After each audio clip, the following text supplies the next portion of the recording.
বৈশাখে, এই বৈশাখের মতোই রবি ঠাকুরের জন্ম। সোনার আশ্বিনে নয়, হিমের রাতের অঘ্রাণে নয়, ফুল রাঙানো ফাগুনে নয়, এই খর ক্ষিপ্র বৈশাখেই তাঁর জন্ম।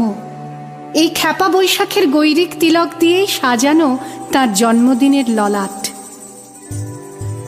বৈশাখে প্রকৃতির নতুন জন্ম, আমাদেরও নতুন জন্ম এই বৈশাখে, 25শে বৈশাখে, রবি ঠাকুরের জন্মদিনে। দেখতে হয় না ক্যালেন্ডার, জিজ্ঞেস করতে হয় না তারিখটা কবে, আগে থেকেই বুকের মধ্যে সাড়া ওঠে 25শে বৈশাখ আসছে, রবি ঠাকুরের জন্মদিন।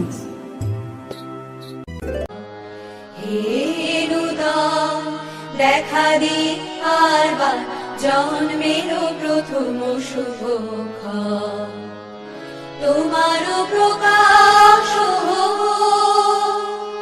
কুহেলিকা করি উদ্ঘাটন সূর্যের মত, তোমারও প্রকাশ কুহেলিকা করি উদ্ঘাটন সূর্যের মত। দেখা দি আরবার জন্মের প্রথম শুভক্ষণ। জন্মদিনের পরও জন্মদিন ফুরোয় না, রোজই তার জন্মদিন। 25শে বৈশাখ রোজই, প্রতিদিন প্রতিনিয়তই তার সঙ্গে আমাদের চলাফেরা মেলামেশা। আমাদের হাতের লেখা রবি ঠাকুরের, কথা বলার ভাষা রবি ঠাকুরের, আমাদের প্রেমের চিঠিতে রবি ঠাকুর। ভালো আছি, ভালো থেকো, আকাশের ঠিকানায় চিঠি লিখো, দিও তোমার মালাখানি,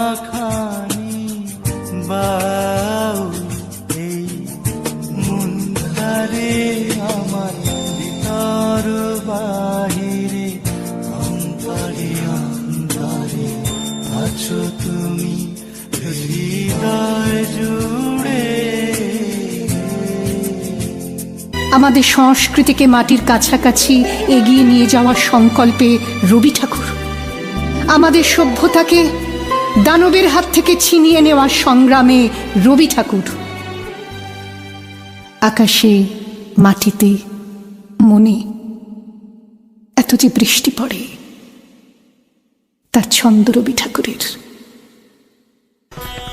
বরিশধরা মাঝে শান্তির বাড়ি, বরিশধরা মাঝে শান্তির বাড়ি, শুষ্ক হৃদয় লয়ে আছে দাঁড়াইয়ে, ঊর্ধ্বমুখে নরনারী, বরিশধরা মাঝে শান্তির বাড়ি। এত যে ফুল ফোটে, তার গন্ধ রবি ঠাকুরের। তাই প্রতিদিনই তার জন্ম, কোনো দিনই তার মৃত্যু নেই। কালের কালা পাহাড়ে সে কোনো দিন যদি ভারতবর্ষ থেকে সমস্ত ঠাকুরের পুজোর প্রদীপ নিভিয়ে দিয়ে যায়, তবু একটি ঠাকুরের বেদী চিরকাল থাকবে মাটির সঙ্গে গাঁথা। কোন ঠাকুর? রবি ঠাকুর, রবি ঠাকুর।